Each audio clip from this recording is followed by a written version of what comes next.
6 കാര്യങ്ങൾ വരുന്നതിന് മുമ്പ് നിങ്ങളുടെ ഈമാൻ, നിങ്ങളുടെ അമലുകളെ നിങ്ങൾ സജീവമാക്കണം, അമലുകളെ കൊണ്ട് മുന്നേറണം എന്ന് പറഞ്ഞ 6 എണ്ണങ്ങളിൽ ലഭിതങ്ങൾ അദ്ദജ്ജാൽ ഒന്ന് പറഞ്ഞത്, അവസാനം പറഞ്ഞത് ദജ്ജാലാണ്.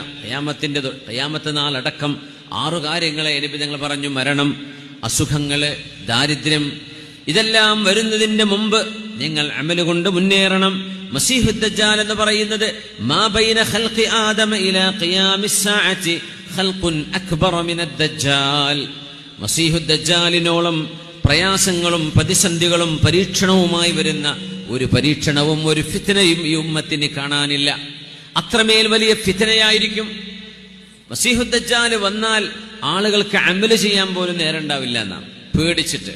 ചർച്ചകൾ മുഴുവനും അതായിരിക്കും, വർത്തമാനങ്ങൾ മുഴുവനും അതായിരിക്കും.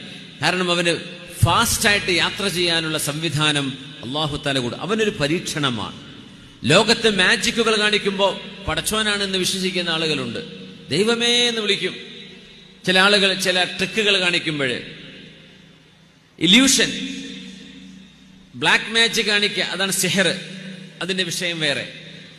അത്തരം ആളുകളെ ദൈവതുല്യം കാണുന്ന ആളുകൾ, എല്ലാ മതവിശ്വാസികളും പല മതങ്ങളിലുള്ള ആളുകൾ, മുസ്ലിമീങ്ങളും ഈമാൻ കുറഞ്ഞ ആളുകൾ അത്തരം ഇസ്ലാമിൽ നിന്ന് പുറത്തു പോകുന്ന തിന്മകൾ വരെ ചെയ്യുന്നുണ്ട്. അല്ലാഹു തആല പുറത്തു കൊടുക്കട്ടെ. തൗബ ചെയ്ത് അല്ലാഹുവിലേക്ക് മടങ്ങാൻ തൗഫീക്ക് ചെയ്യട്ടെ. അങ്ങനെ പറയാൻ പറ്റൂ.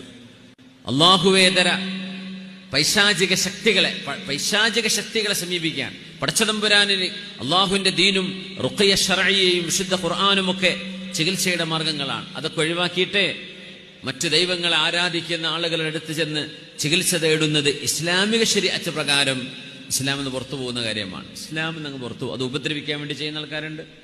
ഉപദ്രവിക്കാൻ വേണ്ടി, ചില ഉപകാരങ്ങൾ സാധിച്ചു കിട്ടാൻ വേണ്ടി ചെയ്യുന്നുണ്ട്. എന്നാൽ അറിയണം, ഇങ്ങനെയുള്ള അത്ഭുതങ്ങളുടെ വലിയൊരു അത്ഭുതമാണ് മസീഹുദ് ദജ്ജാൽ എന്ന് പറയുന്ന ഫിത്ന, പരീക്ഷണമായി വരുന്ന മനുഷ്യൻ ഈ ലോകത്ത് ചെയ്യാൻ പോകുന്നത്. ആകാശത്തോട് മഴ പെയ്യട്ടെ എന്ന് പറഞ്ഞാൽ അങ്ങ് മഴ പെയ്യും. നമ്മൾ എന്ത് ചെയ്യും? കാണുന്ന ആളുകൾ വിശ്വസിക്കൂലേ? ജീവനുള്ള മനുഷ്യനും കൊന്നുകളയും, എന്നിട്ട് ജീവൻ കൊടുക്കും. ഒരു അറാബി വിളിച്ചിട്ട് പറയുമെന്നാണ്, അറാബി, നിന്റെ വാപ്പയെ ഉമ്മയെ ഞാൻ ജീവിപ്പിച്ചു തന്നാൽ നീ എന്നെ വിശ്വസിക്കുമോ ഞാൻ അള്ളാഹുവാണെന്ന്, പടച്ചവനാണെന്ന്? ഇയാൾ പറയും അതേ എന്ന് പറയും.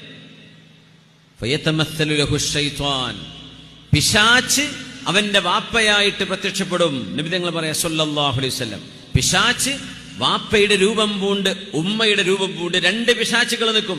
അവര് പറയും, മോനെ ഇത് പടച്ചോനാണ് കേട്ടോ എന്ന് ഈ വാപ്പയും ഉമ്മയും അവനോട് പറയും.